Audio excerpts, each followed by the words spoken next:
श्री गुरु हरराय जी गुरु परंपरा में सिखों के 7वें गुरु थे। वे एक महान योद्धा थे। गुरु हरराय जी का जन्म कीरतपुर रोपड़ में 1630 ईस्वी को हुआ। उनके पिता बाबा गुरदित्ता जी और माता निहाल कौर जी थे। गुरु हरगोबिंद जी ने अपना अंतिम समय निकट जानकर उन्हें हर प्रकार से गुरु नानक की गद्दी के लायक समझकर 14 वर्ष की आयु में उन्हें गुरु नानक की गद्दी का वारिस घोषित कर दिया। गुरु हरराय जी का बचपन गुरु हरगोबिंद जी के सानिध्य में बीता। बचपन से ही उनका सतोगुणी और साधु स्वभाव था। 1 वर्ष की आयु में ही उन्होंने भजन बंदगी करना आरंभ कर दिया था और 3 वर्ष की आयु होते होते वह बुजुर्गों की तरह वचन करने लग गए थे। गुरु हरगोबिंद जी ने उन्हें हर प्रकार से शस्त्र विद्या और शास्त्र विद्या दी और गुरबाणी के सिद्धांतों से अवगत कराया। गुरु हरगोबिंद जी के समय जहांगीर मुगल बादशाह था और 4 बार मुगलों के साथ गुरु हरगोबिंद जी का युद्ध हुआ और चारों युद्ध गुरु हरगोबिंद जी ने जीते। तत्पश्चात जहांगीर ने गुरु जी से मैत्रीपूर्ण संबंध बना लिए। गुरु हरगोबिंद जी ने गुरु हरराय जी से कहा कि अभी जहांगीर के साथ मैत्रीपूर्ण संबंध है, इसलिए युद्ध पर ध्यान न देकर अभी सिक्खी के प्रचार प्रसार पर वो अपना ध्यान लगाएं। गुरु हरराय जी ने 2200 घुड़सवार अपने पास रखकर बाकी सबको उनके घरों में वापस भेज दिया और सिक्खी का प्रचार प्रसार करने लगे। कथा, कीर्तन, गुरबाणी का प्रचार और लंगर जो गुरु परंपरा के अनुसार चलता आ रहा था, वही गुरु जी ने करना शुरू किया। ऐसे ही गुरु जी एक बार प्रचार करके वापस आ रहे थे और इधर जहांगीर की मृत्यु के उपरांत शाहजहां मुगल सल्तनत का बादशाह बन गया था और उसने मुगल सल्तनत का विस्तार करने के लिए पुनः युद्ध नीति को अपना लिया। एक बार गुरुजी मालवे और दोआबे में प्रचार करके जब वापस आ रहे थे तो शाहजहां की सेना ने उन पर हमला बोल दिया। गुरुजी ने उसका प्रत्युत्तर दिया और शाहजहां की सेना हार खा के वापस चली गई। इसके कुछ समय पश्चात ही शाहजहां का बेटा दारा शिकोह बीमार हो गया और शाही वैद्य ने बताया कि दारा शिकोह को ठीक करने के लिए जो दवा चाहिए वो केवल गुरु हरराय जी के दवाखाने में उपलब्ध है। गुरु हरराय जी ने कीरतपुर में एक आयुर्वेदिक दवाखाना खोला था जहां हर प्रकार की जड़ी बूटियां मिलती थी और रोगियों का इलाज होता था। शाहजहां ने कहा कि अभी तो उसने युद्ध किया है तो गुरुजी उसकी मदद क्यों करेंगे, उसको दवाई क्यों देंगे। लेकिन उसके दीवान ने कहा कि गुरुजी निर्वैर हैं, गुरु नानक की गद्दी का किसी से वैर नहीं है, आप उनसे दवा की याचना करो, वो अवश्य दवा देंगे और आपकी मदद करेंगे। दारा शिकोह गुरुजी के पास आया। गुरुजी ने उसके लिए जो आयुर्वेदिक जड़ी बूटी चाहिए थी वो उपलब्ध कराई और गुरुजी के लंगर से प्रसाद पाकर दारा शिकोह ठीक हो गया। जो गुरु ग्रंथ साहब में गुरबानी में गुरुओं ने सिद्धांत दिया है, ना को बैरी ना ही बेगाना, सगल संग हमको बन्याई के अनुसार गुरुजी ने निर्वैरता का आचरण किया और शाहजहां की मदद की। श्री गुरु हरराय जी ने गुरबानी उच्चारण नहीं की, लेकिन जो गुरुओं की उच्चारी हुई गुरबानी श्री गुरु ग्रंथ साहब में पहले से दर्ज थी, उसके अनुसार आचरण करते हुए अपने जीवन से सिखों को उपदेश और संदेश दिया।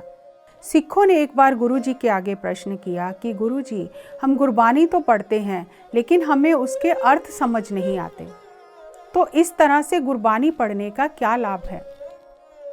गुरुजी ने सिखों को कोई उत्तर नहीं दिया। गुरुजी उचित समय की इंतज़ार कर रहे थे जब वो व्यवहारिक रूप से किसी उदाहरण से सिखों को बहुत सरल तरीके से ये समझा सकें कि गुरबानी का पाठ करने का क्या लाभ होता है। गुरुजी एक बार सिखों के साथ सैर कर रहे थे। रास्ते में उन्होंने घड़े का एक टुकड़ा देखा जो सूर्य की किरणों से बहुत चमक रहा था। गुरुजी ने सिखों को वो टुकड़ा उठाकर लाने के लिए कहा और जैसे ही वो टुकड़ा लेकर आए तो जिस सिख ने प्रश्न किया था, गुरुजी ने उससे पूछा कि ये टुकड़ा इतना क्यों चमक रहा है। उस सिख ने गुरुजी को कहा, गुरुजी, इसमें कभी ना कभी घी डाला गया है और क्योंकि इस घड़े में घी डाला गया है और उसकी चिकनाई जो है वो इसने सोख ली है और टूटने के बाद भी उस चिकनाई की चमक जो है अभी भी इसमें बनी हुई है। तो श्री गुरुजी ने सिखों को कहा, ठीक इसी प्रकार से जब हम गुरबानी का पाठ करते हैं, हमें चाहे पता चले या ना चले, वो गुरबानी का जो हम पाठ करते हैं वो हमारे अंदर हमारे मन को परिवर्तित करता रहता है। इसलिए गुरबानी का पाठ करना सब सिखों के लिए ज़रूरी है। इस प्रकार गुरुजी ने उदाहरण से, एक व्यवहारिक उदाहरण से सिखों को गुरबानी का पाठ करने का, सेवा सिमरन करने का उपदेश दिया। श्री गुरु हर राय जी ने जीवन में ऐसे अनेक कोतक किए, ऐसी अनेक कथाएं और घटनाएं हुई जहां उन्होंने व्यवहारिक रूप से सिखों को उपदेश दिए। एक बार गुरुजी के दरबार में एक व्यापारी आया। उसने गुरुजी को कहा, गुरुजी, मैं बहुत गरीब था, कच्चे घर में रहता था, लेकिन धीरे धीरे मेरे व्यापार में वृद्धि होती गई और मैं धनवान हो गया। और धनवान होने के पश्चात मैंने अपना कच्चा घर तोड़कर पक्का घर बना लिया। मेरा व्यापार बहुत तेजी से बढ़ने लगा, लेकिन अचानक मेरे व्यापार में फिर घाटा हो गया और मैं वापस गरीब हो गया। इसका कारण क्या है?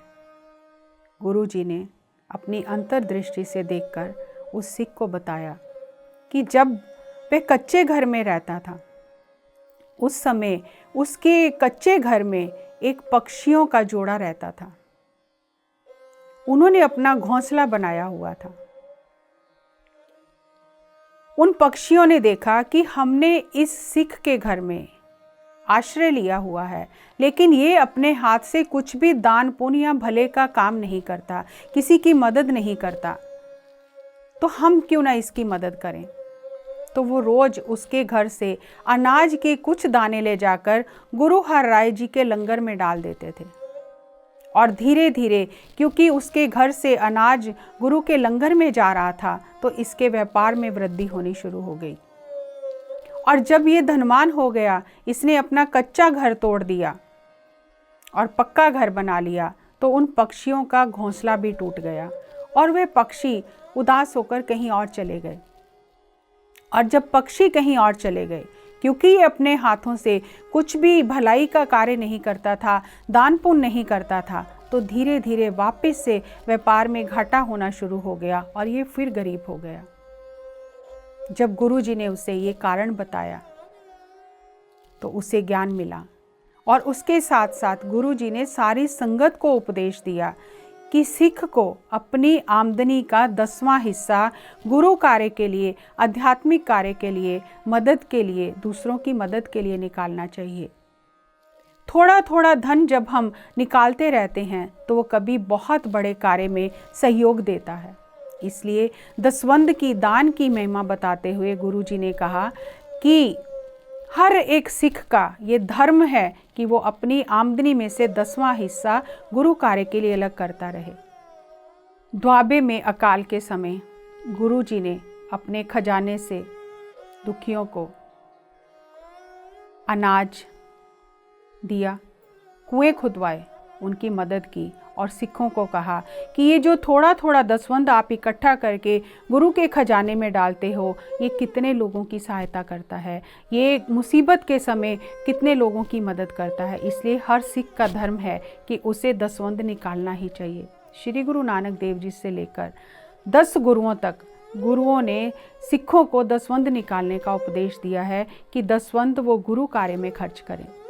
गुरु हर राय जी ने गुरु नानक देव जी के सिद्धांतों पर चलते हुए अपने आचरण से सिखों को उपदेश दिया, सिखों को सिखाया। इधर औरंगजेब ने अपने पिता शाहजहां को कैद कर लिया और अपने भाइयों को मारकर उसने दिल्ली के तख्त को हासिल कर लिया और खुद शहंशाह बन गया। उस समय उसके मंत्रियों ने उसे कहा कि गुरु हर राय जी जो हैं उन्होंने दारा शिकोह की मदद की है और श्री गुरु ग्रंथ साहिब में मुसलमानों की बुराई लिखी है, इसलिए गुरु जी को दिल्ली बुलाया जाए और उनसे इसका उत्तर पूछा जाए। जब औरंगजेब ने एक दीवान को गुरु जी को दिल्ली लाने के लिए भेजा तो गुरु जी ने कहा कि हम दिल्ली नहीं जाएंगे, हम मुगल बादशाह का दर्शन नहीं करेंगे और ना उसे अपना दर्शन देंगे। तो गुरु जी ने उस समय अपने बड़े बेटे राम राय, जिनकी उम्र 11 साल की थी, उन्हें औरंगजेब के प्रश्नों का उत्तर देने के लिए दिल्ली भेजा। राम राय जी दिल्ली आ गए और उन्होंने औरंगजेब को 72 करामातें यानी 72 तरह की शक्तियां दिखाई।